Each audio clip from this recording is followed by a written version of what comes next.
ऐसे बैटरी खत्म हो रही इसमें। खत्म है।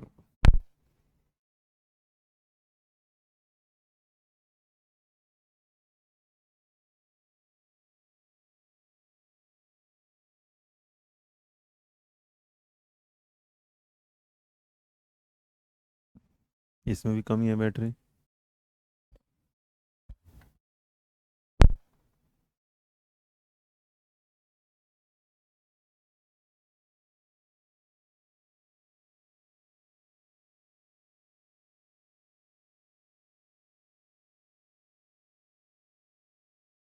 हाँ जी, नमस्ते नमस्कार, स्वागत है आप सभी का धनमंत्रा के यूट्यूब चैनल पर। मेरा नाम रोहित वैद्वान, आप हैशटैग बच्चा पार्टी कुल मिलाकर धनमंत्रा, है ना भाई। तो टेट मंत्रा पे फिलहाल आप, तो आप सभी को ढेर सारी शुभकामनाएं, ढेर सारी शुभकामनाएं। किस चीज़ की? नए साल की। नया साल आपके लिए मंगलमय हो, सारी खुशियां आपके लिए लेके आए। और सबसे बड़ी बात, जो जो आप चाहते रखते हैं, इज्जत, मतलब कि हाँ इस साल आपको नौकरी मिले, तुम्हारा तो सीटेट ही पास हो जाए, तो बढ़िया हाल है। ठीक है, तो आगे तुम लोग देखो। तो आज भगवान भोलेनाथ का नाम लेके CTET Shivastra series CDP mini marathon के साथ आज आपके साथ में शुरू, जहाँ एनसीईआरटी और सीबीएसई वाले सारे सवालों को लेके चलेंगे। बाय रोहित वैद्वान लिखा हुआ है। अब तांडव होगा और वो होगा, चलिए। तो भगवान जी का नाम लेते हैं, अपने अपने भगवान का नाम, है ना जी। चल रेडी भाई। तो न्यू ईयर की विश सबको मिल गई मेरी तरफ से, आपके परिवार वालों को मेरी तरफ से ढेर सारा भाई मेरा क्या है, प्रणाम है। बड़े लोगों को चरण स्पर्श है, और तुम लोग के कान पे पटाखा है। ठीक है, चलो चले भाई, रेडी करें, शुरुआत करें। सीटेड श्रीवास्तव जी के साथ शुरू कर रहे हैं हम आपके आज की क्लास के साथ। देखते हैं आप किस तरीके से बेहतर तरीके से आज पढ़ेंगे, बेहतर तरीके से आगे बढ़ेंगे। डन, बहुत बढ़िया बहुत बढ़िया। Happy new year. HNY 206 loading, है ना ये वाला। रोज अंसारी सन न्यू दिल्ली के पार्टी नहीं दिएगा, है ना। रोज ही अंसारी, पता नहीं किस किस को क्या क्या बोलते रहते हो। आवाज नहीं आ रही है भाई, कोई कह रहा है आवाज नहीं आ रही, देखना मुझे लग रहा है मेरी तरफ से बिल्कुल धनाटेदार आ रही है। चले करें शुरू। चलो आज मिनी मैराथन में कुछ सवालों के साथ बढ़िया से लेके चलते हैं आज की क्लास को, जहां पर हमारा आज का पहला सवाल आपकी स्क्रीन पर आते हुए क्या है, बिलख रहा है कि फटाफट लेके आओ मेरे को और मेरे बच्चे सवाल देंगे। चलिए, पहला सवाल आपकी स्क्रीन पर ये है कि निम्न में से कौन सा समावेशन का नियम है। अब सवाल पूछ रहा है कि समावेशन क्या होता है, और मैं पहले बता दूं, मैं चैट थोड़ी कम पढ़ेंगे क्योंकि समझेंगे ज्यादा। आप भी थोड़ा बेटा चैट कम करना, इस साल कुछ नए रेजोल्यूशंस लेना कि हाँ नौकरी लगनी लगनी लगनी है। हाँ जी, चले। हाँ, ये किसने भिजवा दी पानी के साथ टॉफी है? अच्छा, रख दे। Okay, thank you. चलो भाई, तो यहाँ पर आ गया आपके सामने पहला ही सवाल है कि निम्न में से कौन सा समावेशन शब्द जहां भी दिखेगा इनकल्शन। इनकल्शन मतलब सामान्य बालक प्लस में क्या होगा, विशिष्ट बालक, दोनों को एक साथ लेके चलना। इसका मतलब सबका साथ सबका विकास होना। सबका साथ सबका विकास अगर है तो इस क्लास में भी सबका साथ सबका विकास चलेगा चलेगा। तो अब देखते हैं कि सबका साथ और सबका विकास जो है वो किस ऑप्शन में देखने को मिलेगा। पहला कहता है डिस्क्रिमिनेशन। याद रखना मेरे बच्चे, भेदभाव नकारात्मक होगा। हम बच्चे के साथ कभी भी भेदभाव नहीं करते, तो इसका मतलब ये तो पहले वाले में क्या हो गया, गलत। दूसरा कहता है मानकीकृत स्टैंडर्डाइजेशन। इसका मतलब देते तो हैं बट नॉर्मल स्टैंडर्डाइजेशन जो रूल होते हैं वो काम नहीं करते जहां पर इनकल्शन होता है। इसका मतलब ये भी हट जाएगा। आता है हमारा तीसरा ऑप्शन, जहां कहता है व्यक्तिगत भिन्नताओं को स्वीकार करना। क्योंकि हमारी क्लास में भाई एक नॉर्मल बच्चा है, स्पेशल बच्चा है, सबको देख के चलना, सही बात है। और कहता है पृथक्करण करना, अलगाव देना, है ना, सेग्रीगेट करना, उन्हें लेबल देना, नामांकित करना, ये भी क्या है, नकारात्मक। तो इसका मतलब सेग्रीगेशन नेगेटिव हो गया, लेबल करना भी नेगेटिव हो गया। तो इस दिए हुए सवाल में तीन तो नकारात्मक थे, सिर्फ एक ही अच्छा था, और वो इस सवाल का क्या हो गया, जवाब। तो ऑप्शन नंबर सी। तो कितने लोगों का सी जवाब दिया बेटा, बहुत बढ़िया। अच्छा, मैं पोल दे सकता हूँ, लेकिन पोल में ना बहुत ज्यादा समय बर्बाद होता है।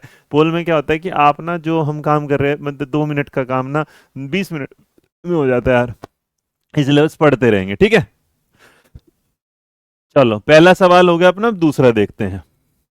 कहना चाहता है शिक्षार्थियों को किस प्रकार के लक्ष्य निर्धारित करने के लिए प्रोत्साहित करने, मतलब मुझे तुम लोगों को किस प्रकार के लक्ष्य दूं, किस प्रकार के टारगेट दूं, किस प्रकार के गोल दूं, निर्धारित करे, जिससे तुम्हें क्या एनकरेज, मतलब मुझे लगता है कि तुम्हें मुझे ऐसे गोल देने चाहिए, ऐसे लक्ष्य देने चाहिए जो तुम्हें मेरे बच्चे कुछ ना कुछ क्या है सिखाए। कुछ ना कुछ सीखने के लिए आगे बढ़ाएं, तो सीखने के लिए आगे बढ़ाने वाला होना चाहिए। और जो सीखने के लिए काम करेगा, एक तो उसमें मास्टरी ओरिएंटेड, इसका मतलब आप आगे बढ़ रहे हैं, चलो ठीक है। मैं आपको ऐसे सिखाऊं जो आपको फेल करें, असफलता से बचने वाले लक्ष्यों के जीवन में असफलता पाओगे तो सफलता भी मिलेगी मिलेगी, इसका मतलब ये तो गलत हो गया। बेटा फेलियर को एक्सेप्ट करना, ना लड़ना, हटाओ इसको भी। सेल्फ डिफेंड करना, डिफीट करना कि भाई मैं तो हार गया, मुझसे नहीं होगा, ये नहीं। हम सीधा सीधा क्या करेंगे, हम सीधा सीधा यही करेंगे आपके सामने कि भाई क्या है, जो भी सिखाओ उसमें बच्चा क्या हो, मास्टर बन जाए, मास्टरी ले ले। जैसे एक बात बताओ, आज की क्लास में अगर हम लेके चलेंगे तो जो मैं सिखा रहा हूं अगर वो तुम्हें आ गया तो हमारी क्लास का आज का टारगेट क्या हो जाएगा, पूरा हो जाएगा। तो इसलिए पहले सवाल, इस दूसरे सवाल का जवाब जो है ऑप्शन नंबर क्या होगा, ए। जितने लोगों ने ए चुना, बढ़िया। नेक्स्ट देखते हैं क्या है। राष्ट्रीय शिक्षा नीति 2020 किस पर बल देती है? देखो, जब भी राष्ट्रीय शिक्षा नीति के बारे में बात आएगी तो इसके भी इंपॉर्टेंट फैक्ट इधर लिखते चलो। इसके बारे में बात करोगे पहले तो मेरे बच्चे 5+3+3+4 पर बात करेगी। दूसरी बात, इसने जो एज का क्राइटेरिया रख दिया वो बेटा क्या है, 3 से क्या रख दिया, 18 का रख दिया। और इसने क्या बोल दिया, एक चीज और है कि भाई हम इसे क्या करते हैं, सबसे बढ़िया कि हम जब भी करेंगे सारी चीजें क्या होंगी, पॉजिटिव होनी चाहिए। बच्चा जो है वो हमेशा सकारात्मक सीखेगा। बच्चा हमेशा क्या है, लर्निंग के साथ साथ क्या है, लर्निंग तो सीख ही रहा होगा लेकिन लर्निंग बाय क्या हो जाएगा, प्ले, खेल कूद में learning by play, learning by doing, इन सारी चीज़ों से सीखता रहेगा। और हम क्या करेंगे, सीधी बात, जो नहीं करवाना। एनईपी हमारा क्या कहता है कि जो नहीं कराना, जो काम नहीं होंगे। इसका मतलब रटने वाली जो है, रटना गलत होना, तो रोट मेमोराइजेशन हमें कराना नहीं है। बच्चे को, मेरे बच्चे किसी भी चीज़ की नॉर्मल क्या है, हम एग्जाम ओरिएंटेड नहीं, हम प्रैक्टिकल ओरिएंटेड कराएंगे, तो एग्जाम नहीं कराएंगे। उसके बाद हम ये कहना चाहते हैं बच्चे को मार्क्स के आधार पर नहीं चेक करेंगे और उसके आधार पर हम देखेंगे, तो हम शिफ्ट करेंगे क्या है, टीचर सेंटर्ड ना होगे, चाइल्ड सेंटर्ड। तो इसलिए इस सवाल में अगर आप जवाब देखेंगे तो लर्निंग फॉर एग्जाम गलत हो गया, रोट लर्निंग गलत हो गया, आपको प्रैक्टिस एंड ड्रिल कराना ये भी गलत हो गया। लेकिन आप बच्चे को कॉन्सेप्चुअल अंडरस्टैंडिंग देंगे, समझ देंगे, तो अगर बच्चे को समझ मिलेगी तो इसका मतलब बात आगे बढ़ पाएगी। तो सवाल का जवाब ऑप्शन नंबर डी हो जाएगा।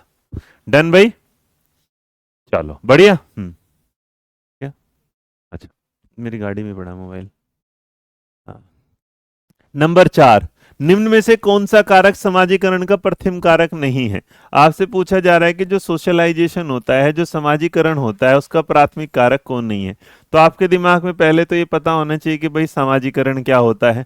तो जब आप समाजीकरण के बारे में बात करते हैं तो समाजीकरण जो होता है, सोशलाइजेशन जो होगा, तो इसका मतलब सोशलाइजेशन के बारे में एक बात हमेशा याद रखना कि सोशलाइजेशन जो होगा वो हम नॉर्मल करते हैं समाज के नियमों को मानना। तो अगर समाज के कुछ नॉर्म्स हैं, समाज के कुछ लॉ हैं, इन्हें अडेप्ट करना, अपनाना ही हमारे लिए क्या होता है, अडेप्ट करना मतलब अपनाना, ये हमारा पहला टारगेट होता है। उसके बाद अगर बात सोशलाइजेशन के 2 हिस्सों में जाता है, एक पहले वाला, एक दूसरे वाला। पहला जिसको आप प्राथमिक बोल देते हैं, प्राइमरी बोल देते हो, दूसरा जिसको आप द्वितीयक बोल देते हो, सेकेंडरी बोल देते हो। तो प्राइमरी और जो द्वितीयक का पार्ट है, इसका मतलब सेकेंडरी में आपका क्या आ जाता है, स्कूल आ जाता है, विद्यालय आ जाता है। क्या आ जाता है, स्कूल आ जाएगा, या फिर आप उसे क्या कह रहे हैं, विद्यालय आ जाएगा। सेम तरीके से पहले वाले में आपका क्या है, परिवार आ जाएगा। तो यहाँ पर आपकी फैमिली आ जाती है, यहाँ पर आपकी क्या है, फैमिली आ जाती है, यहाँ पर आपका स्कूल आ जाता है। स्क्रीन छोटा आ जाएगा। तो इसने पूछा कौन सा प्राथमिक कारक नहीं है, तो प्राथमिक फैमिली भी होगी, पड़ोसी भी होंगे, दोस्त भी मान लेंगे, लेकिन जो गवर्नमेंट है ये प्राथमिक नहीं आएगी, ये क्या आएगी, सेकेंडरी में आएगी। तो सवाल का जवाब ऑप्शन नंबर क्या आ जाएगा, ऑप्शन नंबर हमारा डी। भाई समझ में आ रहा है हाँ या ना? स्क्रीनशॉट लेते चलो बेटा, मैं थ्योरी भी साथ साथ ही करा दे रहा हूँ, मैं थ्योरी भी तुम्हें साथ साथ करा दे रहा हूँ इसमें, है कि नहीं? भेज। तो आपने अगर यहाँ तक सही है, इस तरीके से थ्योरी भी चलते रहेंगे और वो भी हो जाएगा। डन भाई, चलें आगे। चलो, नया सवाल बताओ मेरे बच्चे। जेंडर एक अवधारणा है कैसी? जेंडर जो है एक अवधारणा है कैसी, ये आपसे पूछा जा रहा है। जेंडर कैसी अवधारणा है, ये आपसे पूछना चाहते हैं यहाँ पर ये। जेंडर, अब देखो, अगर आपने जेंडर को देखा तो नॉर्मल मेरे बच्चे से हिंदी में क्या बोला जाएगा, लिंग बोला जाएगा। लेकिन एक बात और याद रखना, जेंडर के साथ मेरे बच्चे अगर होगा वहां पर क्या होगा, सेक्स भी। तो अगर आपके सामने सेक्स है, उसको भी हिंदी में क्या बोला जाता है, लिंग ही बोला जाता है। तो जो सेक्स होगा वो बायोलॉजिकल होगा। क्या होगा, बायोलॉजिकल। इसका मतलब वो क्या होगा, जैविक होगा। वो क्या होगा, जैविक। इसका मतलब जैविक से समझ लेना जो आपको क्या है, जन्म से ही मिल गया। क्या है, जन्म से, माता पिता उनसे। मेरे बच्चे जो यहाँ जेंडर लिखा होगा, जहां पर आपके सामने जेंडर लिखा होगा, तो जो जेंडर होगा याद रखना जन्म से नहीं होता, वो कहाँ से मिलता है, समाज से। और जो समाज से मिलता है उसे हम क्या बोल देते हैं, सोशल। तो जब बच्चा पैदा होता है तो याद रखो घर में क्या बोलेंगे भाई, बेबी आया है ना, क्या आया, बेबी आया। अच्छा बेबी भी आया नहीं लिखते तो क्या करते हैं कि भाई लड़का आया लड़की, इस तरह नहीं है ना, आपने देखा होगा कि भाई हमारे घर में क्या हुआ, लड़का पैदा हुआ, या फिर क्या होगा, लड़की पैदा हुई। नॉर्मली आप कह सकते हैं कि भाई यही बात बोलेंगे कि बॉय है, और या फिर क्या है, गर्ल है। लेकिन अगर दूसरी तरफ समाज में जाओगे तो आप समझोगे क्या है, एक तो क्या है भाई मैन है, और एक क्या है, वुमेन है। इस तरीके से टारगेट दिया जाता है। तो कोई कभी ये सुना नहीं होगा हमारे घर में मर्द पैदा हुआ, हमारे घर में औरत पैदा हुई। ठीक है जी। तो इसलिए सवाल के जवाब के साथ जो जेंडर है, मेरे बच्चे जेंडर ना तो क्या है फिर मोरल हुआ, जेंडर ना फिर क्या बायोलॉजिकल, क्योंकि जेंडर नहीं होगा, ये क्या होगा, सेक्स होगा। सामाजिक हो जाएगा, बिल्कुल सही। और फिजियोलॉजिकल का कोई मतलब नहीं। तो सवाल का जवाब जेंडर एक अवधारणा है, आंसर होगा ऑप्शन नंबर सी। आ गया भाई। तो जितने लोगों ने बेटे डी लिखा वो भी गलत है, जितने लोगों ने बी लिखा वो भी गलत है। सिर्फ वही लोग सही हैं जिन्होंने ऑप्शन नंबर सी लिखा। आया समझ में, हाँ या ना? डन भाई, आ ही नहीं रहा। हम्म, आ गया, देखना, 55746288। दूसरा है नहीं। डन भाई, आगे समझ में बच्चे, हाँ या ना, स्क्रीनशॉट ले लो फिर, चलो आगे बढ़ो नए नंबर पर। गत्यात्मक और संज्ञानात्मक विकास होता है क्या, मोटर और कोग्निटिव डेवलपमेंट कब होता है ज्यादा? आप देखो मोटर डेवलपमेंट और आपका ये दूसरी तरफ अगर देखेंगे आपका कोग्निटिव। मेरे बच्चे कोग्निटिव तो हमेशा याद रखना किससे रिलेटेड होगा, दिमाग से। और मोटर हमेशा याद रखना क्या होगा, शरीर से, मतलब फिजिकल उससे, है ना, शरीर से याद रखना। आप सोचोगे शरीर में ही दिमाग होता है, बिल्कुल सही है। लेकिन मोटर वाले में क्या होगा, आप ना खेल कूद समझ लो इसको, क्या समझ लो, खेल कूद है, एक्टिविटी बेस्ड होगा यहाँ पर। तो ये क्या होगा कि कब तक होता है, देखो क्वेश्चन नंबर 6 का जवाब अगर दिमाग में आए तो इसका जवाब आप ऑप्शन नंबर क्या दें। दो चीज याद रखें, इंसान का दिमाग मेरे बच्चे वो क्या है, चलता चलता चलता चलता चलता ही रहता है। इंसान का दिमाग देखो, तुम लोगों सारे लोग जवाब दे रहे हो, इसीलिए कहता हूँ कि मेरे सवाल ना इसलिए होते हैं कि तुम्हें कंफ्यूज नहीं करते, तुम्हें सिखाते हैं बहुत कुछ। मेरे बच्चे जीवन में एक बात याद रखना, आपके जो फिजिकल डेवलपमेंट है और या आपका क्या है कोग्निटिव डेवलपमेंट, सिर्फ बाल्यावस्था तक नहीं होता, एडोलसेंस तक नहीं होता, एडल्टहुड तक नहीं होता, वो बेटा पूरे जीवन भर चलता रहता है। इसीलिए अगर आप देखोगे तो बुढ़ापे में अगर आप देखोगे तो डॉक्टर जब कहते हैं मम्मी पापा को या दादा दादी को, तो क्या कहते हैं कि डेली एक्सरसाइज करनी चाहिए। अगर वो डेली एक्सरसाइज करेंगे तो उनका शरीर क्या रहेगा, सही रहेगा। तो इसलिए सवाल में जो जवाब आना है वो क्या आएगा, ऑप्शन नंबर डी। आपने जवाब दिया ऑप्शन। जिन्होंने ऑप्शन नंबर बी जवाब दिया आज वो ये नहीं लिखेंगे इस बात के साथ कि सॉरी नहीं लिखेंगे, वो HNY 2026 लिख देंगे, ताकि क्या है भाई हमारा नया साल है, गलती हो गई तो हो गई, है ना। चलो, यहां तक आया समझ में, समझे ना? ना सॉरी की जरूरत नहीं है। 6 का आंसर आ गया। चलो नंबर 7 देखेंगे। निम्न में से कौन सी एक सहगामी अधिगम युक्ति है, आपसे पूछ रहे हैं कौन सी एक कोऑपरेटिव लर्निंग स्ट्रेटेजी है। अच्छा सवाल आ जाता है कोऑपरेटिव क्या होगा। कोऑपरेटिव होगा मेरे बच्चे मिलजुल कर काम करने वाला। क्या होगा, मिलजुल कर। अब मिलजुल कर काम कैसे करते हैं, मान लो मिलजुल कर काम कैसे करना है। मान लो कोऑपरेटिव हो रहा है कि एक भाई है वो क्या है, बर्तन साफ कर रहा है। एक भाई क्या है, बर्तन साफ कर रहा है, और आके ना उसकी बहन उसका क्या कर देती है, मदद कर देती है। तो जो सिस्टर है उसकी क्या कर दे रही है, मदद कर दे रही है। तो इसका मतलब उसकी बहन ने उसको जो मदद कर दिया तो उसमें क्या कर दिया, कोऑपरेट। सेम तरीके से एक बच्चा क्लास में पढ़ रहा है, और अगर वो पढ़ रहा है तो पढ़ने के दौरान दूसरा बच्चा आके उसकी मदद कर दे रहा है, तो इसका मतलब ये भी क्या है, कोऑपरेटिव है। तो हम कहते हैं कि किसी चीज की शेप में डालना, किसी को सीरीज में लगाना, किसी को अलगाव करना, या किसी के साथ पारस्परिक रूप से प्रश्न करना। तो इसका मतलब भैया सीधी सीधी सी बात होगी यहाँ पर। कोऑपरेटिव क्या होगा कि जैसे हम पढ़ रहे हैं और एक दूसरे का हम क्या दे रहे हैं, साथ दे रहे हैं। तो इसमें अच्छा रेसिप्रोकल वर्ड का भी मीनिंग समझो। रेसिप्रोकल जो वर्ड होता है उसका मीनिंग होगा कि भाई एक दूसरे से ज्ञान का आदान प्रदान करना, कुछ इस तरीके से। जैसे मान लो एक तरफ यहाँ टीचर है, एक तरफ यहाँ पर क्या स्टूडेंट है, तो कोऑपरेटिव क्या होगा, देखो मैं अच्छा पढ़ाऊंगा तब जब तुम अच्छा पढ़ोगे, और जब तुम अच्छा पढ़ोगे मैं ऑब्वियस सी बात है अपना आप ही अच्छा पढ़ाना शुरू कर दूंगा। तो इस सवाल का जवाब ऑप्शन नंबर क्या होगा, डी। चले आगे। नेक्स्ट ये रहा नंबर 8 देखेंगे। शिक्षण अधिगम प्रक्रिया है, किस प्रकार की प्रक्रिया है, ये आपसे सवाल में पूछा गया है। बताओ शिक्षण अधिगम जो प्रक्रिया है वो किस प्रकार की प्रक्रिया है, आप इसका सवाल का जवाब देंगे। सीधी बात देख लेते इसको भी। देखो नॉर्मली मेरे बच्चे याद रखना, टीचिंग लर्निंग प्रोसेस में जब आप जाओगे तो आपके सामने 3 चीजें हैं। पहले याद रखना आपके सामने एक होता है अध्यापक, एक आपके सामने होता है आपका क्या है विद्यार्थी, और एक आपके सामने होता है मेरे बच्चे आपका है पाठ्यचर्या पाठ्यक्रम, जो भी आप लिखना चाहें। इसको हिंदी में अगर आप देखें करिकुलम बोला जाता है, इंग्लिश में सॉरी क्या है करिकुलम बोला जाता है। इसको आप जानते हैं स्टूडेंट बोलते हैं, आप इसको जानते हैं ये वाली बात अध्यापक टीचर बोलते हैं। बस एक बात याद रखना अब इसके बारे में, इसको देने वाला जो श्रेय जाता है वो जाता है जॉन डीवी साहब का। क्या है जॉन डीवी। तो जॉन डीवी इसके बारे में क्या करते हैं बात करते हैं। ठीक है यहाँ तो अगर कोई पूछेगा कि ट्राइपोलर त्रिध्रुवीय किसने दिया तो याद रखना जॉन डीवी। क्या रखोगे जॉन डीवी। अच्छा कोई तुमसे गलती से पूछ ले कि बाइपोलर क्या है, क्या पूछेगा बाइपोलर, तो याद रखना बाइपोलर जो होगा हमारा वो क्या था एडम्स था। क्या था एडम्स था। अब यहाँ पर एडम्स ने मेरे बच्चे टीचर प्लस स्टूडेंट बोला था, जॉन डेवी ने टीचर भी बोला स्टूडेंट भी बोला करिकुलम भी बोला। यहाँ पर जो अध्यापक होगा वो हमेशा याद रखना स्वतंत्र होता है। मैं इस क्लास में किसी तरीके से पढ़ाऊँ ये वाला, विद्यार्थी जो होता है वो हमेशा याद रखे डिपेंडेंट होता है, आश्रित होता है। क्या होता है आश्रित होता है ये वाला। और भाई जो माध्य ये है ये आपका मध्यस्थ होता है कि भैया हम जब पढ़ाते हैं तो इसके आधार पर ही हम पढ़ाते हैं। तो इस पूरे सवाल में अगर देखेंगे तो मेरे बच्चे शिक्षण प्रक्रिया एक पोलर नहीं हुई, बाईपोलर नहीं हुई, क्वाड्रेटरल नहीं, वो क्या हुई ट्राइपोलर। और इसको देने वाले जो साहब हैं जॉन डीवी आ गए और इसको देने वाले क्या है एडम्स आ गए। बात समझ में आई हाँ या ना, अरे बोलो हाँ या ना, हाँ या ना। हैप्पी न्यू ईयर भाई, खुश रहो, ध्यान रखो। यहां तक समझ में आई मेरे बच्चे बात, यस और नो, अरे बोलो यस और नो।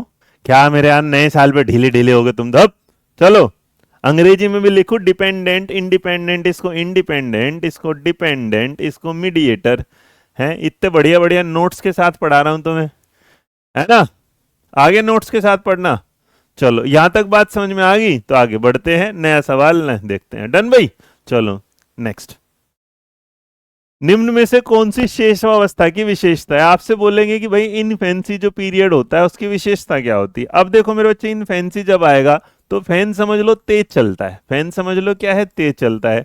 तो जो तेज चलता है तो याद रखना ये वो परिस्थिति होती है जिसमें बच्चे में ना फिजिकल डेवलपमेंट बहुत तेज होता है। क्या होता है मतलब फिजिकल डेवलपमेंट एक बार 3G की स्पीड से होगा यहाँ इसका। लेकिन इसमें क्या हो रहा है जो इनफेंसी है, अब भाई छोटा बच्चा है तो छोटा बच्चा नई चीज तो जानता नहीं, वो क्या करता है जैसे माँ बाप करेंगे मम्मी पापा करेंगे, जो माँ का एक्शन होगा वही एक्शन क्या करेगा रिपीट करेगा। क्या करेगा रिपीट करेगा, दोहराना। तो अगर वो रिपीट करेगा दोहराना तो उस टाइम उसे दोहराना ना बोल के हमारी किताबों में प्याजो से इमिटेशन बोल देता है। क्या बोल देता है इमिटेशन। और इमिटेशन को मेरे बच्चे हिंदी में बोला जाता है अनुकरण करना।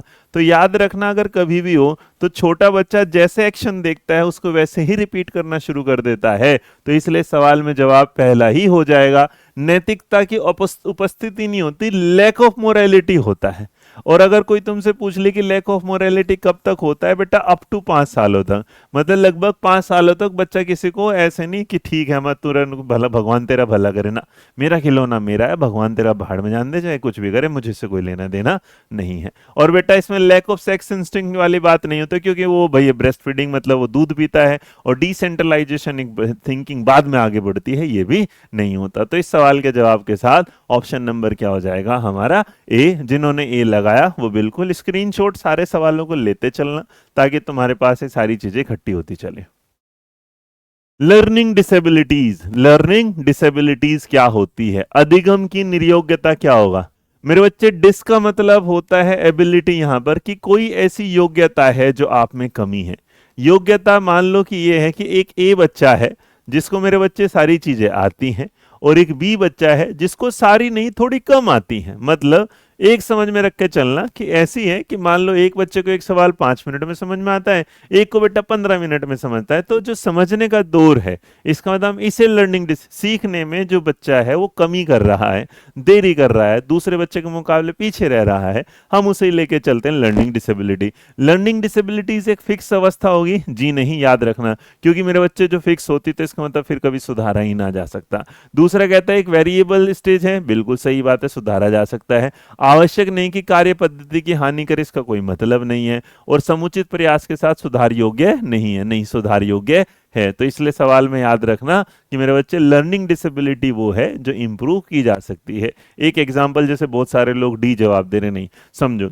मान लो भाई मुझे बोलते टाइम तुतलाने की आदत होगी, तो मैंने ना स्पीच थेरेपी ले ली।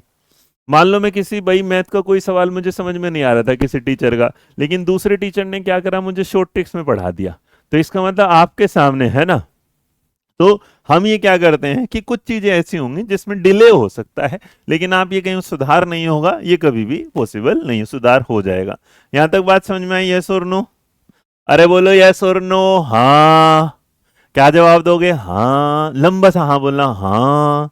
चलिए नेक्स्ट बढ़ते हैं आगे की तरफ। ये रहा नंबर 11। आपके सामने था एक रॉबर्ट गेने नाम का इंसान आया था। कोई बात नहीं, से थ्योरी को नहीं भी पता तो मैं वैसे ही समझा दूंगा कि रॉबर्ट गेने नाम का इंसान आया, उसने भाई अपनी क्या है 8 स्टेजेस बताई, कंडीशन ऑफ लर्निंग बताई कि बच्चा किस किस परिस्थिति में सीखता है। उसने कहा भाई तुमसे जो सवाल पूछा कौन सा नहीं है, तो 11 का तो मेरी तरफ से फ्री ले लो। उसने कहा रूल लर्निंग होती है, हाँ जी होती है। कॉन्सेप्ट लर्निंग होती है, हाँ जी होती है। इनसाइट लर्निंग होती है, नहीं जी नहीं होती। प्रॉब्लम सोल्विंग होता है, हाँ, क्योंकि बेटा इनसाइट लर्निंग जो है इसको देने वाला था कोहलर। क्या नाम था उसका? कोहलर। और जो कोहलर इनसाइट लर्निंग के बारे में बात करता है कोहलर यहाँ पर, तो यही तुमने सुना होगा गेस्टोल्ट। क्या सुना होगा? गेस्टोल्ट। तो जहां पर गेस्टोल्ट वादी है वो यहाँ पर, और नहीं तो तुमने सुना होगा सुल्तान। क्या है?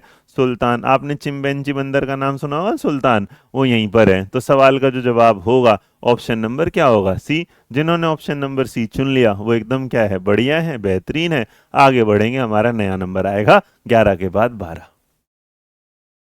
जो अर्जित किया गया है उसे बनाए रखने या याद करने की क्षमता में विफल होना क्या है? मतलब मान लो मैं तुम्हें पढ़ाता हूं और पढ़ाने के बाद तुम्हारे जीवन में क्या होता है, तुम भूल जाते हो यार। मतलब जो तुमने अर्जित किया, अर्जित करने के बाद तुम फिर भूल गए। अब ये तो बड़ी दिक्कत बात है, क्योंकि अगर तुम ऐसे पढ़ते रहे और भूलते रहे तो फिर एग्जाम में कैसे काम चलेगा। तो इस बात के साथ हमने देखा कि कैसे कैसे कैसे करना है। तो इस सवाल ने मुझसे कहा कि जो अर्जित किया गया उसे बनाए रखने में, इसका मतलब मुझे चीजें कंसंट्रेट याद नहीं हो पाती।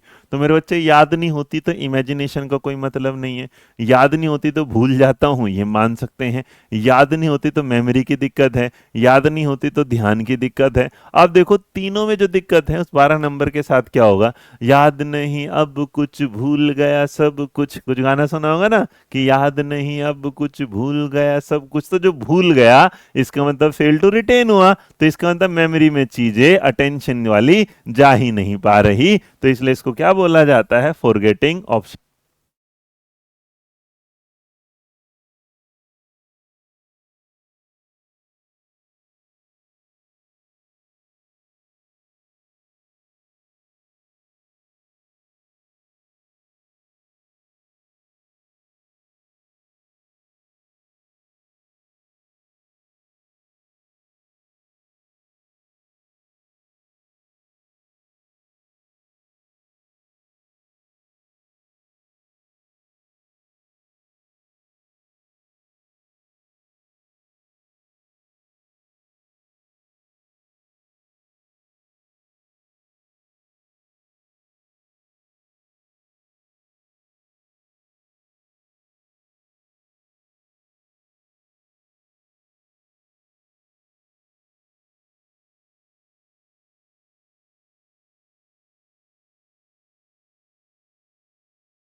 चलो अब आगे होगी, देखो आवाज। ठीक है। हाँ जी। तो भाई इसका जो सिद्धांत था वो किस पे था, हल। अब हल का मतलब मैथ में जाओगे तो इसका मतलब यहाँ पर क्या है, मैथ के सॉल्यूशन के साथ आगे देखना वाजिब, ठीक है। तो ये क्या था, मैथमेटिकल उसमें था। अरे मैं चैट पे थोड़ा कम ध्यान देता हूँ ना, तो इसलिए हो गया। ओके बिंगो, चले, चलो नया नंबर देख लेते हैं, नंबर 14। शंकु का पृष्ठीय क्षेत्रफल ज्ञात करने के बाद एक बालक शंकु के आकार का तंबू बनाने की आवश्यकता कपड़े का मापन ज्ञात करने में समर्थ होता है। यह उदाहरण किस बात का होगा। देखो कितना बढ़िया सवाल है, एकदम दिमाग खोलने वाला। मतलब कि एक बच्चे को हमने क्या है, शंकु का पृष्ठीय क्षेत्रफल ज्ञात करने के बाद, इसका मतलब से पता चल गया कैसे निकालें। एक बालक शंकु के आकार का तंबू बनाने के लिए, मतलब तंबू, आवश्यक कपड़े का मापन ज्ञात करने में समर्थ, मतलब जो हमने कॉन्सेप्ट सिखाया था उस कॉन्सेप्ट से रिलेटेड। अच्छा 13 दोबारा बताऊं, सुनो। 13 में ये था कि स्किनर का जो अधिगम का सिद्धांत है उसने प्रयोगशाला लैब में किया भाई। उसने तो क्या कर लिया, लैब में बंद कर दिया भाई बिल्ली को, उसको, अच्छा चूहे को बंद कर दिया। और उसके बाद उसने क्या करा कि भाई उसने फिर चूहे को भी बंद कर दिया, कबूतर को बंद कर दिया। क्लार्क हल की थ्योरी भी रीइंफोर्समेंट की थ्योरी थी, उसने रीइंफोर्समेंट। तो क्लार्क हल ने कहा कि भाई जो देखा ना, हल क्या है, हल आ गया। हल से याद रखना, हल इंग्लिश में इसको क्या बोला है, सॉल्यूशन। सॉल्यूशन किस में हुआ, मैथ में। तो मैथमेटिकल कैलकुलेशन में, तो कैलकुलेशन के बेस पर था, ठीक है। हाँ, अब इसके बाद आपके सामने ये कहना चाह रहा है कि एक बच्चे को शंकु का जो पृष्ठीय क्षेत्रफल ज्ञात था, उसे पता था सरफेस एरिया कैसे निकालते हैं कौन का। अब उसने क्या किया, उसी के आधार पर एक तंबू बनाने की कोशिश करी। जैसे उसने तंबू बनाने की कोशिश करी, उस तंबू के आधार पर उसने क्या कर दिया भाई, उसे भी समर्थ हो गया। तो इसका मतलब एक ज्ञान जो सीखा था वो अगले वाले ज्ञान में क्या गया, काम आ गया। तो अगर ज्ञान में काम आ गया तो इसे क्लासिकल बोला गया, नहीं। क्लासिकल तो बेटा जैसा दिखा गया वैसे ही क्या समझ लो, कॉपी करना आ जाता है। ऑपरेंट अंडरस्टैंडिंग है कि एकदम से इंस्टेंट कुछ आ जाता है। और ट्रांसफर ऑफ लर्निंग ही तो इसको हम कहते हैं कि भाई जो पहले ए सीखा था उसकी मदद से अब बी भी क्या है, सीखने लग गया। तो इसका मतलब यहां पर जो सवाल का जवाब होगा वो क्या होगा, ऑप्शन नंबर सी। तो जितने लोगों ने ऑप्शन नंबर सी चुना मात्र वही सही है, बाकी हो गए सारे के सारे गलत। तो सी वाले बिल्कुल क्या है, सही है, बाकी सारे क्या है, गलत। आगे समझ में आया ना। चलो नंबर देखेंगे 15। अधिगम के संदर्भ में कौन सा कथन असत्य है, आपको बताना है कौन सा स्टेटमेंट लर्निंग के हिसाब से गलत। जैसे तुम लोग जब पढ़ाई करोगे तो पढ़ने के दौरान आपको ये बताना है कि कौन सी बात आपके लिए सही नहीं है। अब ये तो भैया एक नई और चीज आ गई हमारे सामने। अब इस नई चीज को जब सॉल्यूशन निकालेंगे तो देख लेते हैं कैसे निकालेंगे, आओ। कहना चाहता है learning differs from the performance, कि लर्निंग जो है वो परफॉर्मेंस से बिल्कुल अलग होती है। असत्य पूछा गया है ना, तो भाई लर्निंग डिफन फ्रॉम पर, चलो मान लेते हैं ये वाली बात। दूसरा कहता है अधिगम व्यवहार में तुलनात्मक रूप से स्थायी परिवर्तन है, सही बात है। अधिगम वृद्धि और परिपक्वता कारण होता है, सही बात है। अधिगम केवल व्यवहार से परिवर्तन होता है। अब देखो इसने क्या हुआ कि केवल व्यवहार में ही परिवर्तन है, जी नहीं, वो ओवरऑल सब चीजों में परिवर्तन है। तो इन्होंने एक बात गलत पूछी थी, और जो गलत बात है वो ऑप्शन नंबर क्या हुआ, डी। तो जितने लोगों ने ऑप्शन नंबर डी चुना वो बिल्कुल क्या है, सही है। निम्न में से कौन सा अधिगम सिद्धांत उद्दीपन अनुक्रिया संबंध को प्रबल करता है। Which of the following learning theory is strengthening the stimulus response relation. अब जब भी stimulus response, S R theory क्या होता है, एस आर थ्योरी। तो मेरे बच्चे अगर एस आर थ्योरी तुम्हें अब नहीं पढ़ी तो पढ़ लेना, इसे मैं पूरा थ्योरी करा दूंगा, है ना। यहाँ पर तो नंबर अगर आपके सामने 16 है तो सवाल नंबर 16 में सीधी सीधी सी जो बात होगी वो कैसे होगी कि हमने ये कहा कि भाई स्टिमुलस क्लासिकल रिलेशनशिप में आएगा, ये वाली बात। दूसरा ट्रायल एंड एरर में आएगा, इस ऑपरेंट कंडीशनिंग में आया, या इनसाइटफुल। पहले तो तुम्हें इन चारों के बारे में पता होना चाहिए। सुनो, क्लासिकल कंडीशनिंग जो साहब है वो क्या है, पेवलोव की है। ट्रायल एंड एरर जो है वो थॉर्नडाइक की है। ऑपरेंट कंडीशनिंग जो है स्किनर की है। और इनसाइटफुल जो है हमारी क्या है, गेस्टोल्ड की और कोलर की। मेरे बच्चे याद रखना, इसने कहा स्टिमुलस रिस्पॉन्स रिलेशनशिप को में। अब आपको कुछ दिया गया, आपने उस पर रिस्पॉन्स करा, आपने सीखा, आगे बढ़े, तो बिल्कुल सही बात है। इस किसके साथ जाएगा, ट्रायल एंड एरर के साथ। मतलब आप जीवन में किसी काम को कर रहे हैं और बार बार करके सीख रहे हैं, तो जैसे जैसे आप करत करत अभ्यास के जड़मति हो सुदान, तो इसका मतलब आप उसे करते रहेंगे, सीखते रहेंगे, करते रहेंगे, सीखते रहेंगे और आगे बढ़ते रहेंगे। तो 16 का जो जवाब होगा वो क्या होगा, ऑप्शन नंबर बी। एक बढ़िया टीचर कौन सा होता है बताओ। एक बढ़िया टीचर जो होगा वो अपने स्टूडेंट को क्या सिखाएगा, एक बढ़िया टीचर अपने स्टूडेंट को क्या सिखाएगा, ये हमारा सवाल नंबर 17 है। Question number 17। अभी तक तुम्हारे कई सारे सवाल गलत हो गए, बट टेंशन ना लो, धीरे धीरे सही भी होंगे। लगातार जब क्लासेस करेंगे तो सारी चीजें सही हो जाएंगी। इसमें मेरी गलती है कि मैं तुम्हारी रोज क्लास नहीं लेता, तो ये मैं कोशिश करूंगा कि मैं तुम्हारी लगातार क्लास ले पाऊं। ठीक है जी, चलो। नंबर आपके साथ हाँ, नंबर आपके सामने आया हमारा कितना भाई? क्वेश्चन नंबर हमारा आ गया इस बार। बहुत बढ़िया। तो आपने कहा कि सर जी देखो, बढ़िया मास्टर वही होगा जो ऑप्शन नंबर, अरे भैया यहाँ, तो बढ़िया मास्टर वो होगा जो मेक एक्सपेक्टेड बिहेवियर चेंज, मतलब जो तुम्हें सिखाया वो तुम्हें दिख जाए। चलो बहुत बढ़िया। कहता है ट्रांसमिट करेगा नॉलेज ओरली, बस शाब्दिक रूप से, गलत बात। डिस्क्राइब करेगा इन्फॉर्मेशन को, रटवा देगा, गलत। कंप्लीट करेगा करिकुलम को, इसका बेसिक काम है। लेकिन एक बढ़िया टीचर वही होगा कि जो आपके व्यवहार में परिवर्तन लाएगा, जो आपको सिखाएगा, जो गड़बड़ थी उसमें सुधार करेगा। तो आंसर होगा ऑप्शन नंबर क्या होगा? ए। शिक्षा के संदर्भ में फ्रोबेल का सबसे महत्वपूर्ण योगदान उनका किसका विकास था? जो हमारे फ्रोबेल साहब हैं, उन्होंने, जो फ्रोबेल साहब हैं, उनका सबसे मोस्ट इंपोर्टेंट जो कंट्रीब्यूशन शिक्षा में रहा है वो क्या रहा है? नंबर 18 को बताइए। फ्रोबेल का सबसे जो इंपोर्टेंट वो रहा है, क्या रहा है फ्रोबेल का? सबसे ज्यादा जरूरी ये रहा कि उन्होंने पब्लिक स्कूल खोले, सबसे ज्यादा जरूरी कि उन्होंने किंडर गार्डन खोला, सबसे ज्यादा जरूरी उन्होंने लैटिन स्कूल खोले, या वोकेशनल हुआ? हाँ, बहुत बढ़िया, बहुत बढ़िया, सही जा रहे हो। तो नंबर बिल्कुल सही है 18 उनका, जिन्होंने जवाब क्या दिया है। तो भाई फ्रोबेल के साथ मेरे बच्चे याद रखना हमारा क्या है? किंडन गार्डन। और जो किंडन गार्डन होते बेटा, जो तुम ये कहते हो ना केजी, सुना होगा ना केजी, ये वही होते हैं। जैसे आपने एल के जी सुना होगा और उसके बाद यू के जी सुना होगा, सारे के सारे। तो जब भी तुमसे कोई पूछे कि एल के जी किसके कॉन्सेप्ट पे आता है, तो याद रखना फ्रोबेल पर, और यू के जी किसके उस पर आता है, ये भी फ्रोबेल। कितने लोगों को ये बात नहीं पता थी आज से पहले कि सर एल के जी होता है? जैसे किंडन गार्टन तो इसकी फुल फॉर्म होगी, एल का मतलब मेरे बच्चे होता है लोअर, और यू का मतलब होता है अपर। कितने लोगों को नहीं पता था? बहुत बढ़िया। मेरे बच्चे देखो, मेरे पास ना एक टाइम होता है, दूसरी भी क्लासेज हैं, तो मैं एक बार कोशिश करूंगा, जैसे भी इसका शाम को 6 बजे का हुआ है, पॉसिबल रखेंगे, मैं पूरी पूरी कोशिश करूंगा। फिलहाल अभी क्लास जब चेंज करूंगा तो बता दूंगा मैं। प्राथमिक आवश्यकताओं को डैश आवश्यकता के नाम से भी जाना जाता है। जो primary needs are also name as, की जो हमारी बेसिक नीड होती है उसे क्या? प्राइमरी नीड, मतलब बिल्कुल जो बेसिक नीड है। सुबह सुबह कितने लोगों ने ब्रेकफास्ट किया? सुबह सुबह कितने? चार। अच्छा एक बात बता, सुबह सुबह कितने लोग, जितने लोगों ने पराठे खाए, जिन्होंने पराठे खाए तो वो पी लिखेगा, है ना? एक पराठा, दो पराठा, तीन पराठे, चार पराठे। जिन्होंने रोटी खाई है तो 4 रोटी, 3 रोटी, 2 रोटी, 1 रोटी, और इससे ज्यादा खाई है तो भैया जो खाली तो खाली। कितने लोगों ने सुबह सुबह पराठा खाया? हाँ जी। हम्म। सर कॉफी पिया है, बहुत बढ़िया। किसी ने कॉफी, कोई कह रहा पूरी खाई है, ओ भाई साहब ये तो बड़ा आदमी है। रोटी खाई है ना? पूड़ी खाई, ओ माय गॉड। एक कह रहा सर जी मेरा फास्ट है आज, बस, है ना? 3 रोटी भी खा दी, बहुत बढ़िया, बहुत। 2 पूड़ी खाई है, 2 पराठे खाए हैं, शाबाश शाबाश सर।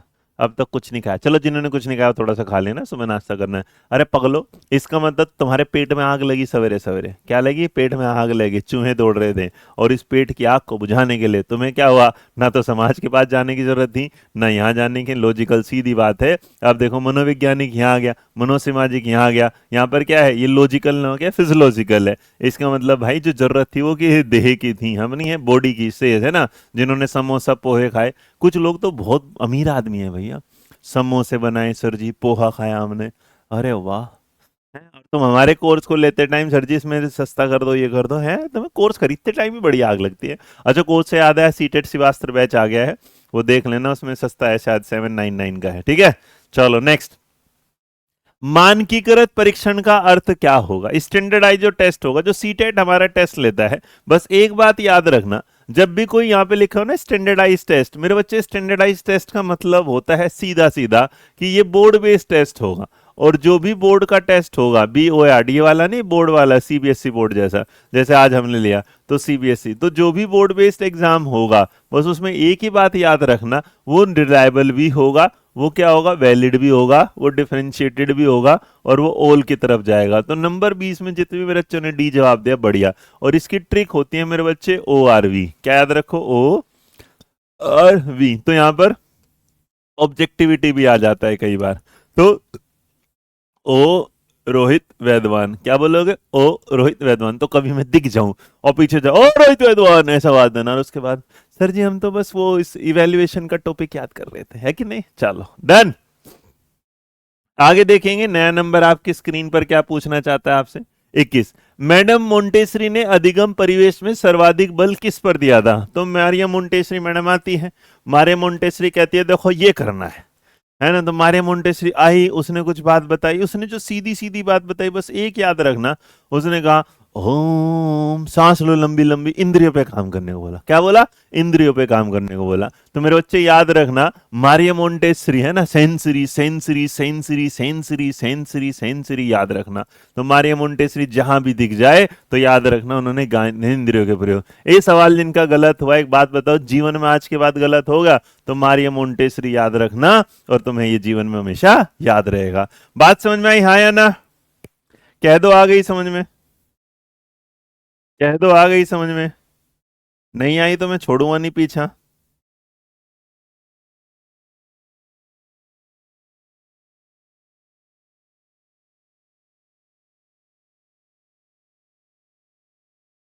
डन भाई।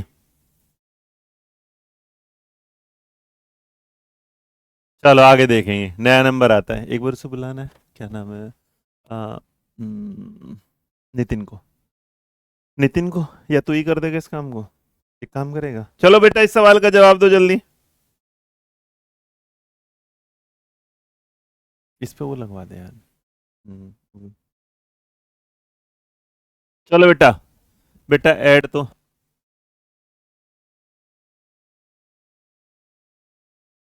चलो आपने इस सवाल के साथ जो जवाब दिए इसे देख लेते हैं। अब इसने कहा कि चिंतन दिए गए नए तथ्यों के साथ कोई नहीं, अच्छे काम और करना।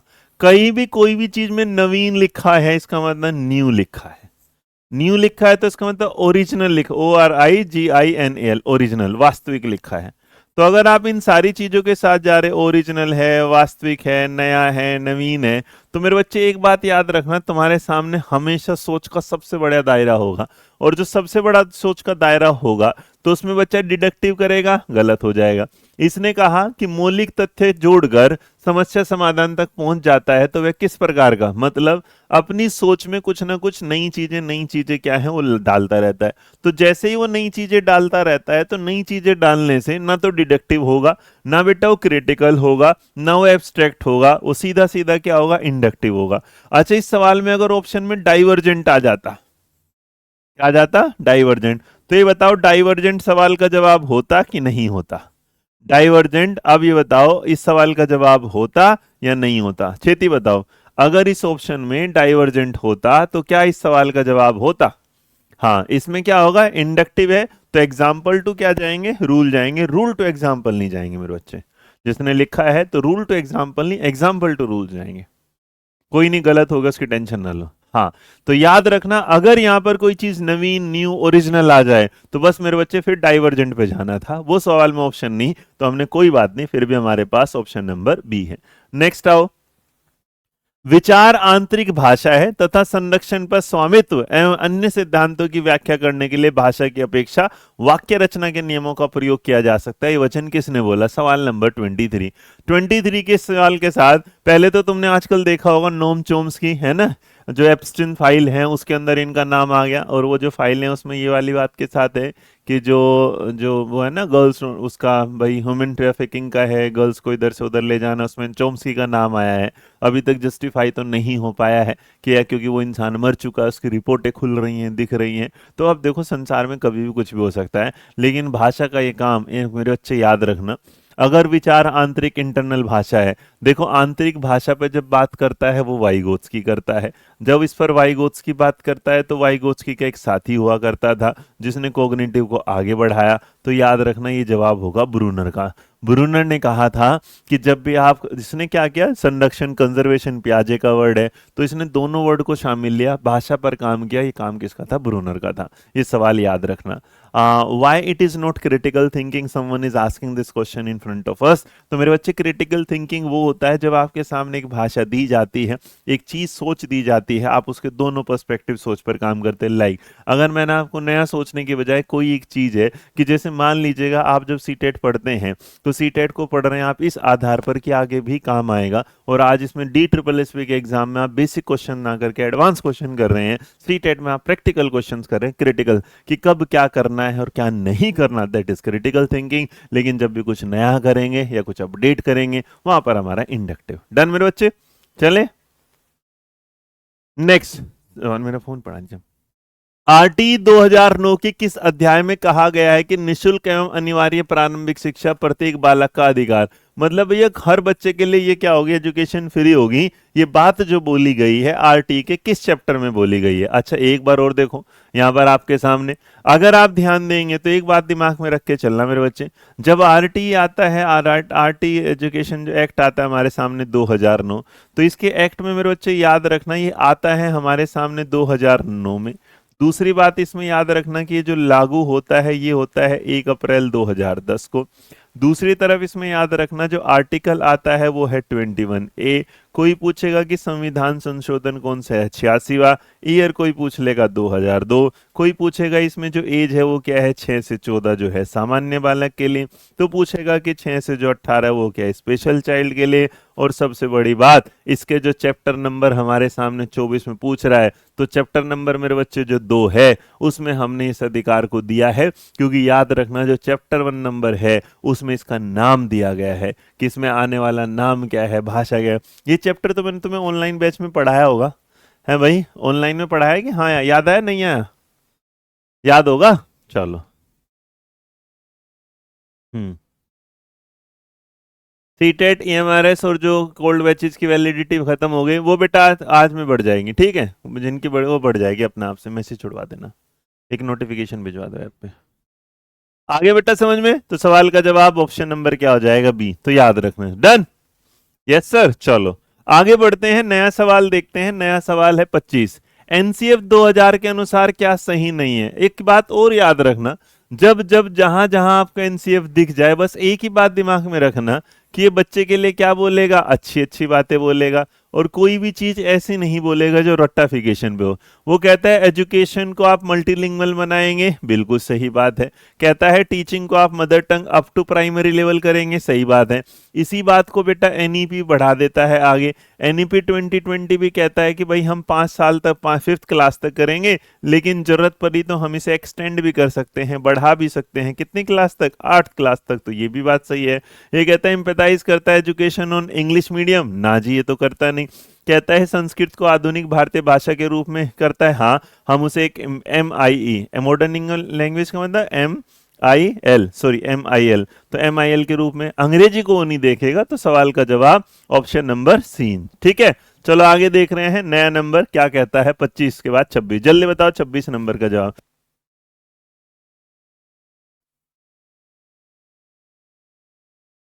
भाई वीडियो को लाइक शेयर तुम अपना आप से करते रहना। हाँ बेटा कोई भी बैच हटा नहीं है, उसकी वैलिडिटी ड्रॉपर बैच, क्योंकि सीटेट का एग्जाम ही इस बार लेट आया है, तो तुम्हारा बैच 6 महीने का था, फिर उससे पहले तो कल शाम तक, आज शाम तक, हाँ मतलब अभी मैक्सिमम मैं बोल रहा हूँ शाम तक, वरना 1-2 घंटे में आपको बैच दोबारा दिखना शुरू हो जाएगा, ठीक है? जान ले ले तो तुम मेरी पगले। चलो नंबर आओ नेक्स्ट वाला। अब सवाल हमारे सामने जो नया है नंबर 26 कि 26 में त्रिभाषा फॉर्मूले की बात की गई है, तो बताना है कौन सी भाषा इसके अंतर्गत नहीं आती। नंबर 26 आ गया मेरे बच्चे। सवाल नंबर क्या है 26। तो क्वेश्चन नंबर 26 में जब आप देखते हैं तो 26 में कहता है कि भाई ऐसा है जो फॉर्मूले की बात की गई, तो 3 लैंग्वेज में बेटा रीजनल लैंग्वेजेज है, बिल्कुल है। कहता है अंग्रेजी है, ना जी। कहता है हिंदी है, हाँ जी। कहता है संस्कृत है, हाँ जी। तो याद रखना हमारे संविधान की 22 भाषाओं में भी, हमारे संविधान की 22 भाषाओं में भी मेरे बच्चे याद रखना 22 भाषाओं में इंग्लिश कोई पूछेगा शामिल है कि नहीं है, तो याद रखना उसे बोल देना कि इंग्लिश उसमें शामिल नहीं है। डन, हमारी 22 भाषाओं में इंग्लिश शामिल नहीं। तो 26 का जवाब जितने भी लोगों ने दिया है। बट अब इसमें ये कहना चाहता है कि हाँ, बट सवाल सुनना इस सवाल के साथ, बट अगर इसमें एनसीएफ 2005 आ गया तो एनसीएफ 2005 इंग्लिश को तो शामिल कर लेता है, लेकिन एनसीएफ जो है वो इसको शामिल नहीं करता, इसलिए कॉन्स्टिट्यूशन के आधार पर तो शामिल नहीं है, बट एनसीएफ के आधार पर ये शामिल है। देखो इसका मतलब एसोसिएटेड, जैसे 3 लैंग्वेज फॉर्मूला जब बनाया गया तो एक था मान लो हिंदी स्टेट और एक मान लेते हैं नॉन हिंदी स्टेट। तो Hindi state non Hindi state को जो पहली भाषा दी गई वो उनकी मदर टंग दी गई, यहां भी मदर टंग, यहां भी मदर टंग। दूसरी जो भाषा दी गई उसमें क्या आ जाता है, इंग्लिश आ जाता है, ये भी मान लेते हैं इंग्लिश आ जाता है। और जो तीसरी भाषा में ये वाले लोग संस्कृत चुन लेते हैं और ये वाले भाई कन्नड़ मलयालम कुछ भी चुन लेते हैं। तो मेरे बच्चे याद रखना, संस्कृत तो शामिल है लेकिन अंग्रेजी शामिल, बट अंग्रेजी कहाँ शामिल नहीं है, भारतीय संविधान में शामिल नहीं है। बात समझ में आए दोनों की कि कहां शामिल है और कहां शामिल नहीं है। तो सवाल का जवाब ऑप्शन नंबर डी। डन जी, क्या कहते हो? अब के लिए कोई तुमसे पूछेगा संविधान की 22 भाषाओं में इंग्लिश शामिल है कि नहीं है, तो याद रखना नहीं है। लेकिन कोई पूछेगा एनसीएफ में शामिल है तो बोल देना हाँ जी शामिल है। बात समझ में? दोबारा समझाऊं?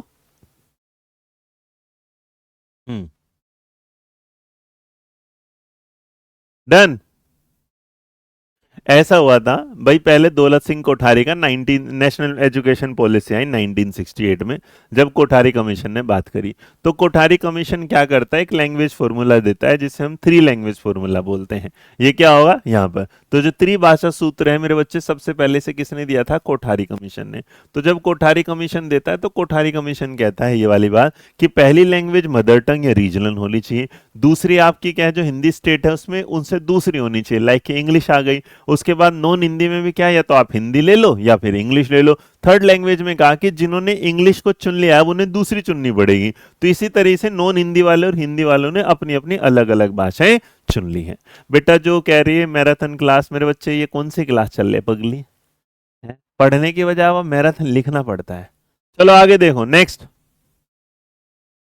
समाजशास्त्रीय गुणों के आधार पर व्यक्तित्व का वर्गीकरण किसने किया? कौन ऐसा था जिसने भाई साइकोलॉजिकल ट्रेट के बारे में क्या है बात की थी? तो आपसे who has classified personality on the basis of sociological trait?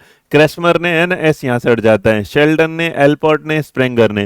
मेरे बच्चे याद रखना पर्सनैलिटी को क्लासिफाई किया था सोशियोलॉजिकल, सॉरी शेल्डन पे नहीं था, वो क्या था, स्प्रेंगर था। नंबर 27 का जवाब ऑप्शन नंबर क्या होगा, डी, स्प्रेंगर था। बॉडी के आधार पर शेल्डन ने किया था। डन। चलो नेक्स्ट। निम्न में से व्यक्तित्व मापन की कौन सी प्रक्षेपी विधि नहीं है? आपसे पूछ रहे हैं कि पर्सनैलिटी का कौन सा प्रोजेक्टिव मेथड नहीं है।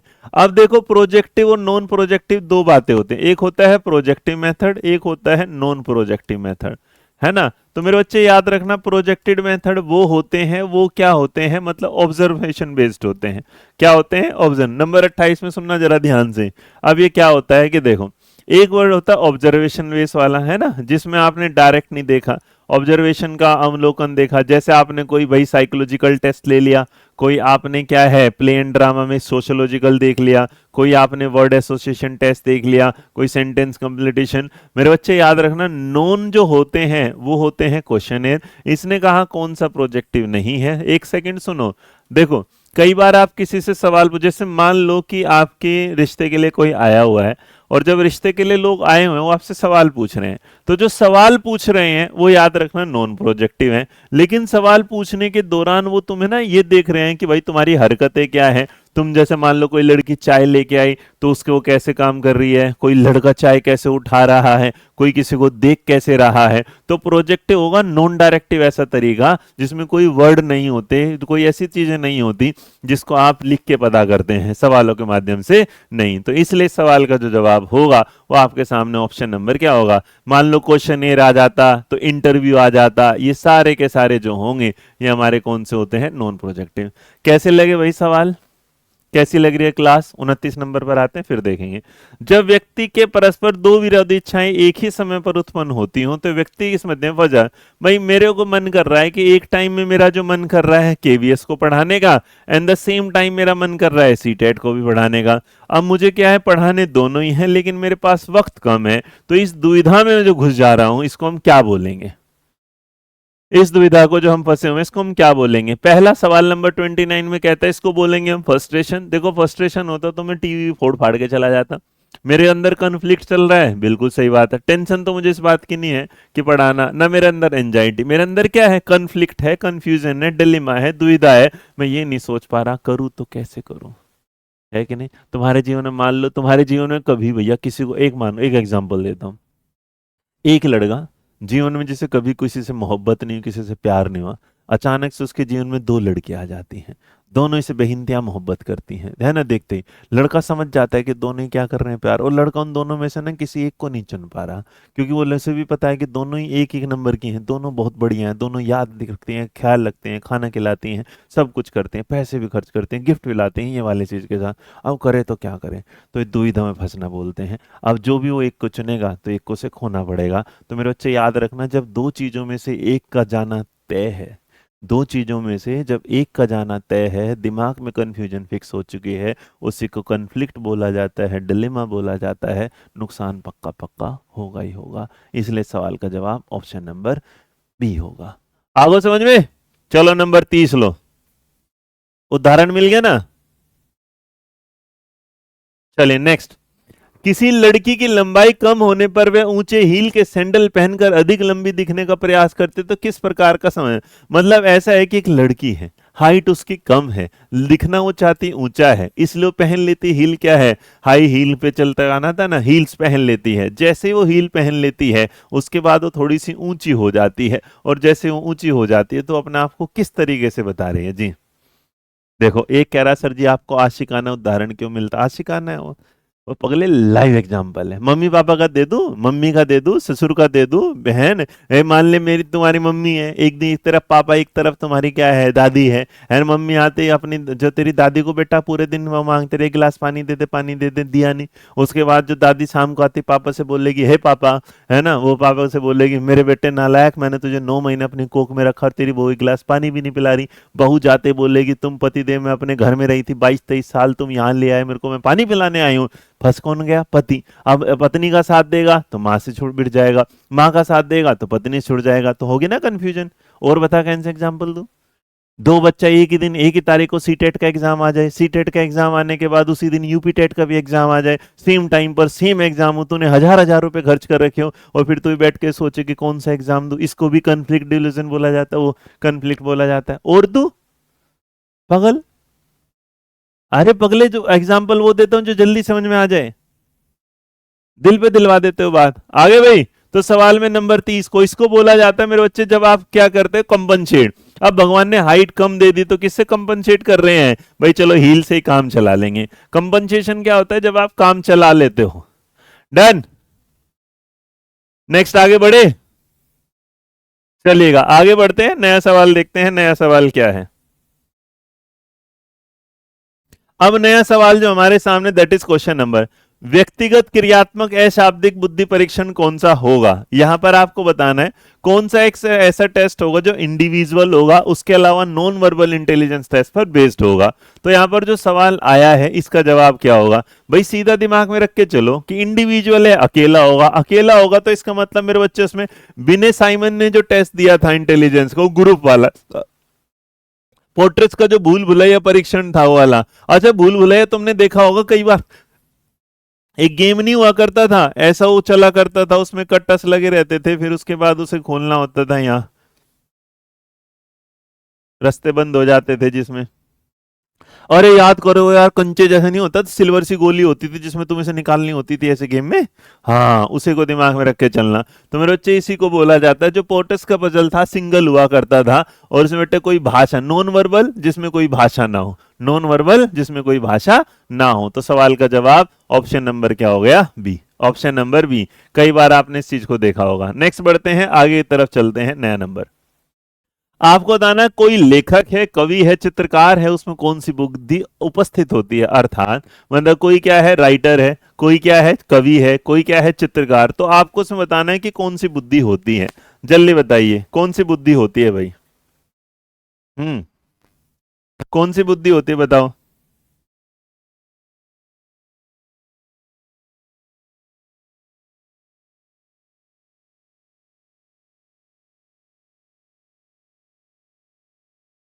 आया समझ में?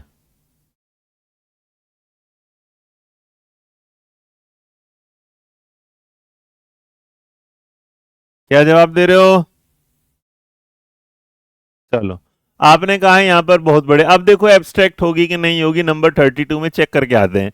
नंबर ये कहना चाहता है कॉन्क्रीट मूर्त बुद्धि जो सामने दिख रहा है, एब्स्ट्रैक्ट जो आगे तक सोच पाते हैं, सोशल जो समाज की सोच पाते हैं, प्रैक्टिकल जो भैया ऐसा नहीं।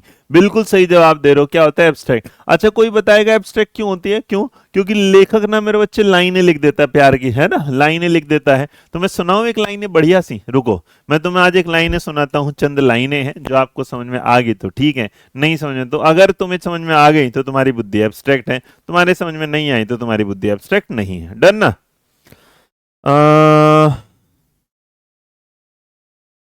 चलो भैया, चलो फिर कभी सुनाएंगे, अभी रहने देते हैं। जी,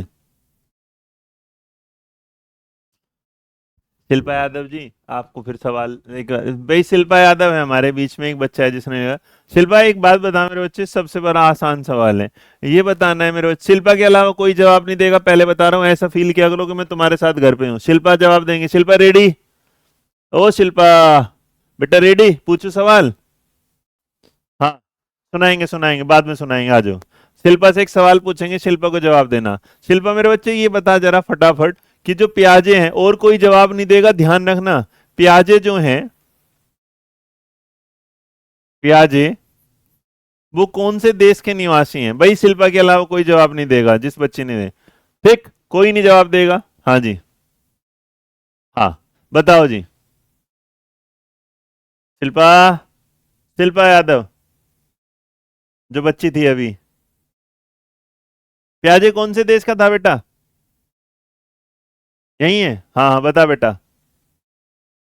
शिल्पा के अलावा कोई नहीं जवाब देगा।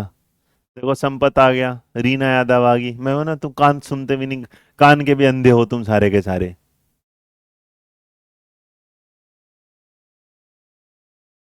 पता नहीं कहेंगे, अरे पगली, ये सवाल तेरे पेपर में थोड़ा ना आएगा, है सवाल तो वही आएगा जो अपने को समझ में नहीं आ रहा। सवाल तो ऐसे ही होगा जिसे समझना है। तुझे क्या लग रहा है जो तुझे समझ में आएगा पेपर में आएगा? पगली, जो हमें आता है वो पेपर में नहीं आता, और जो पेपर में आता है वो हमें नहीं आता, इसलिए सवालों को लेवल बढ़ाना होता है। पगलो, चल पढ़ ले, सब सब आया, टाइम तो दे इसमें। निम्न में से किस प्रकार के बालकों को विशेष प्रयासों की आवश्यकता होती है जिनके द्वारा शिक्षा के क्षेत्र में सफल, ले तेरे लिए सवाल आ गया भैया। भगवान जी, पहले मांग ली होती, पहले मांग ली होती है। यहाँ रहा, ये कहना चाहता है कि आपको बताना है कि नीचे जो सवाल दिया गया है, निम्न में से किस प्रकार के बालकों को विशेष प्रयासों की आवश्यकता होती है जिनके द्वारा उनकी शिक्षा के क्षेत्र में उन्हें क्या है, सफल बना सकते हैं। बताओ भाई, बहुत आसान सवाल है भाई, सीधी सी बात है। मेरा एक बच्चा जो मेरी क्लास में पढ़ता है वो थोड़ा सा क्या चल रहा है, पीछे चल रहा है ना, पीछे चल रहा है, और अगर पीछे चल रहा है तो उसे मुझे साथ लेके आना है। तो मेरे बच्चे, ऐसे बच्चे को याद रखना, हम ये नहीं कहते कि वो मेंटली रिटार्डेड, दिमाग की कमी है, अगर पीछे होता तो गिफ्टेड क्यों नहीं, है ना, एवरेज भी नहीं, ऐसा बच्चा होता है बैकवर्ड चिल्ड्रन। क्या हो गया, पीछे। मान ले कि एक बच्चा, मेरे बच्चे, मेरे 33 सवाल हैं, 33 क्वेश्चंस में से एक बच्चे ने सारे जवाब दे दिए टोटल, और एक बच्चे ने क्या है 30, अब 30 जिसने दिया है उसका मतलब इससे क्या हो गया, पीछे हो गया। क्या हो गया, पीछे हो गया, बस खत्म। अब आया समझ में? अब तो बोल रहे हैं हाँ। ऐसे तो नाराज करके जाएगी भाई को तो कैसे काम चलेगा भैया। चले नेक्स्ट बढ़ते हैं आगे की तरफ। डन। निम्न में से कौन सा कथन सही नहीं है? आपको बताना कौन सी बात जो है झूठी है, झूठी खाई थी कसम की तरह। तुम्हें यह बताना है कि कौन सा सवाल जो नीचे दिया गया है वो बिल्कुल क्या है, गलत है, मतलब सही नहीं है। बताइए। अब देखो पहले में ही क्या कहना चाह रहा है, नंबर 34 में तुम लोगों के सामने सीधा सीधा कहना चाह रहा है कि प्रतिभाशाली बालकों की पहचान विद्यालय अभिलेखों के द्वारा की जा सकती है। बात सही है। सामान्य तथा उच्च बुद्धि रखने वाले बालक भी पिछड़े बालक हो सकते हैं। बिल्कुल सही बात है। प्रत्येक प्रतिभाशाली बालक सृजनशील होगा क्योंकि सृजनशीलता उच्च बुद्धि का परिणाम है। नंबर 34। देखो मेरे बच्चे 34 में क्या कहना चाहता, तुम्हें फंसाना चाह रहा है। तुम चिंता ना करो, मैं हूं तुम्हारे साथ। सामान्य बुद्धि लब्धि रखने वाले बालक भी सृजनशील हो सकते। बिल्कुल सही बात है मेरे बच्चे। देखो ये कह रहा कि जो भी प्रत्येक जो प्रतिभाशाली बालक सृजनशील होगा, क्योंकि मतलब जो भी गिफ्टेड बच्चा है सारे के नहीं, कुछ गिफ्टेड बच्चे बेटा सिर्फ रट लेते हैं, उनका दिमाग किसी पर्टिकुलर फील्ड में चलता है, लेकिन वो क्रिएटिव होंगे ये जरूरी नहीं। लेकिन जो कोई अगर बेसिक जनरल बुद्धि का है वो भी कुछ ना कुछ क्रिएटिव काम कर सकता है। तो इसने गलत पूछा था और गलत है ऑप्शन नंबर सी। प्रेरणा का वही संबंध उपलब्धि से है जो अधिगम का। मतलब आप जब किसी motivation has the same relation with achievement, कि आपको अगर मोटिवेशन है तो आप उस चीज को पाने के लिए आगे बढ़ जाते हैं, तो लर्निंग का संबंध कैसे होगा बताइए। बहुत बढ़िया, शाबाश शाबाश शाबाश, चलते रहो आगे। सवाल आपके सामने नंबर 35 आ गया। क्वेश्चन नंबर 35 का जवाब दो। सवाल नंबर 35 का जवाब दो। Question number 35।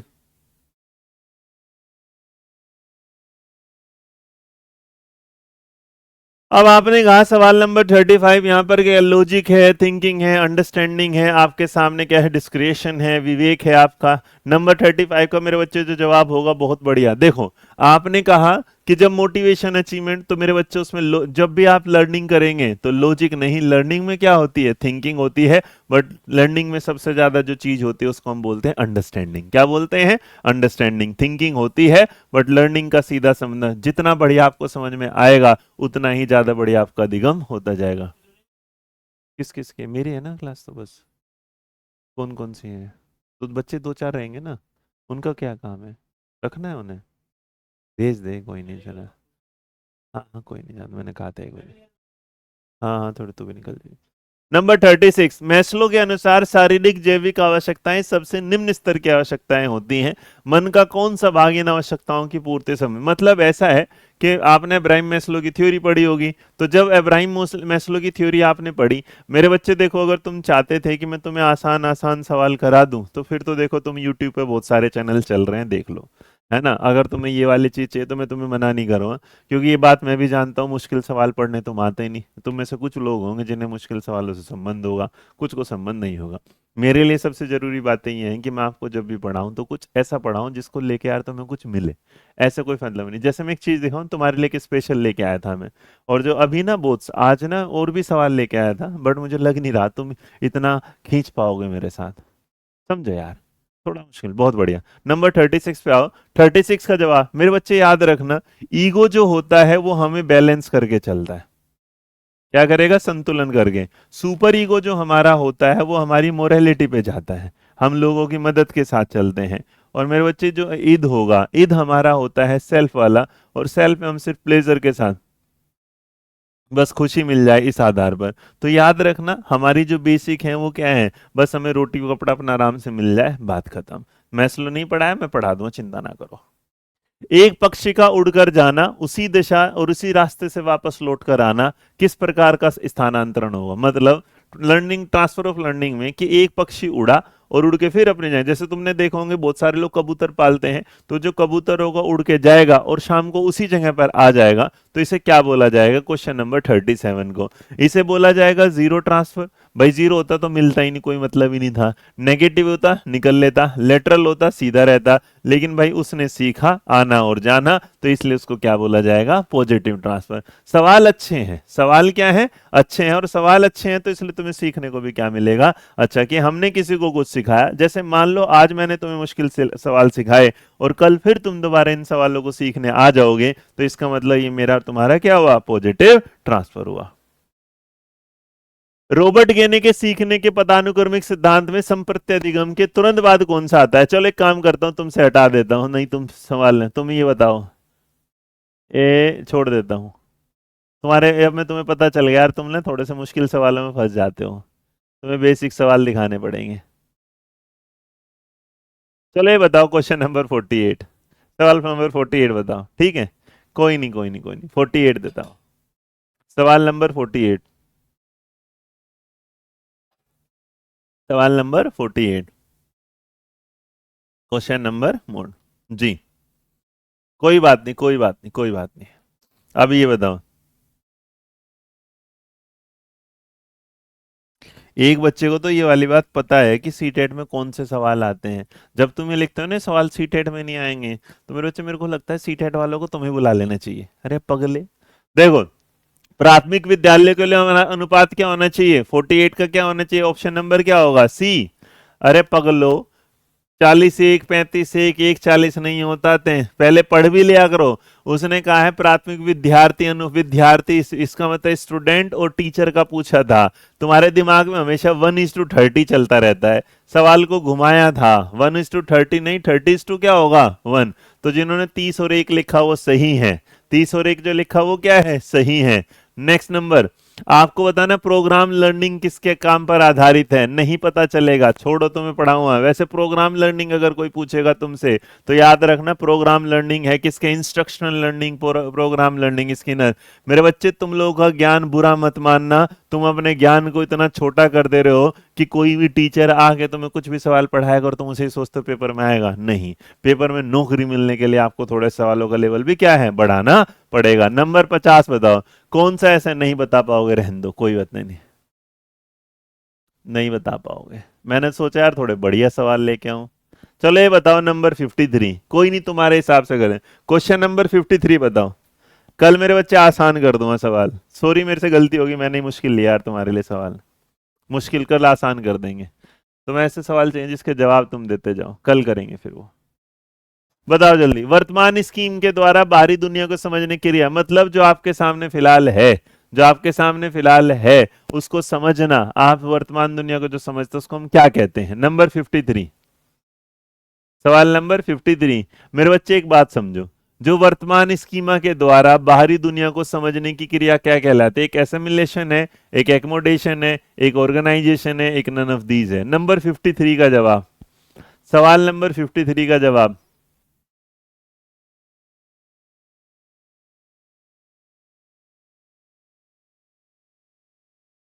मैं तो बेटा इसलिए नहीं क्योंकि तुम डीमोटिवेट हो गए पहले दिन, तो मेरे को अच्छा सा नहीं लग रहा है यार। चलिए, आपने सवाल का जवाब जितने लोगों ने दिया एसिमिलेशन गलत है।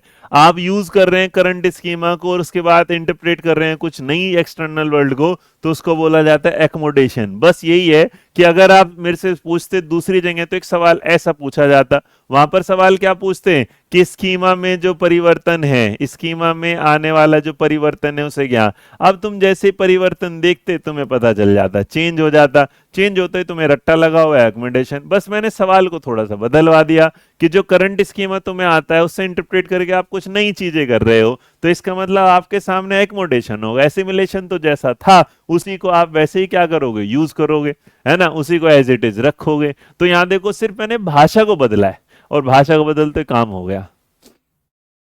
अब आपके सामने आपने इकोलॉजिकल सिस्टम थ्योरी नहीं पढ़ी होगी कि परिस्थिति के तंत्र के अनुसार मूल्य जो वैल्यूज होंगे वो क्या होंगे, है ना। तो मुझे लगा तुम अभी तक सारी चीजें पढ़ चुके हो, सारी चीजें क्या है, पढ़ चुके, इसलिए क्वेश्चंस का क्या था, लेवल क्या था अलग। कोई बात नहीं, अब हाँ, नहीं नहीं डिमोटिवेट नहीं बेटा, तुम लोगों को पढ़ना पड़ेगा, ऐसा नहीं। और कभी भी ना क्रिटिकल अंडरस्टैंडिंग में देखो, जो तुम्हें नहीं आता वो बताता है सीखने की जरूरत है, जो तुम्हें आता है इसका मतलब तुम्हारा बढ़ गया। तो याद रखना, सवाल भी समझा करो, जो तुम्हें आता है इसका मतलब वो सीख चुके हो। अब एक बात बताओ, जो कपड़ा एक बार पहन लिया उसे बार बार पहनोगे अगर नया मिल जाए, है कि नहीं। तो यहाँ चलो फिर आज इतना ही रखेंगे, मुलाकात करेंगे कल तुमसे कुछ और बढ़िया सवालों के साथ। कल भी मिलेंगे, ये क्लास यहीं रहेगी। इस क्लास के टाइमिंग में हो सकता है 2 क्लास बढ़ेंगी आपकी, एक 12 बजे एक शाम को 6 बजे, वो मैं जल्दी करूंगा। फिलहाल आज के लिए इतना ही रखेंगे। थैंक यू सो मच, जय हिंद जय भारत, नमस्कार, खुश रहो। इस सवाल का जवाब तुम्हें आज मुझे किस में देना है, आपको होमवर्क का सवाल है, आप इसे मुझे कमेंट बॉक्स में देंगे। और शाम को भूलना मत, तुम लोगों के लिए एक चीज आ रही है वो मैं बताया, आज शाम को तुम्हारे लिए एक लॉन्च होगा और वो तुम्हारी सोच से बिल्कुल परे होगा, ये रहा। तो आज शाम को जब हम मिलेंगे तो हम मिलना है आपके साथ क्या है, शिवास्त्र पर, जो आपके आज शाम को 6 बजे का शायद इवेंट है या 5 बजे का है, वहां मिल। ठीक है, बाय बाय, टेक केयर, ध्यान रखो, happy new year once again, bye bye.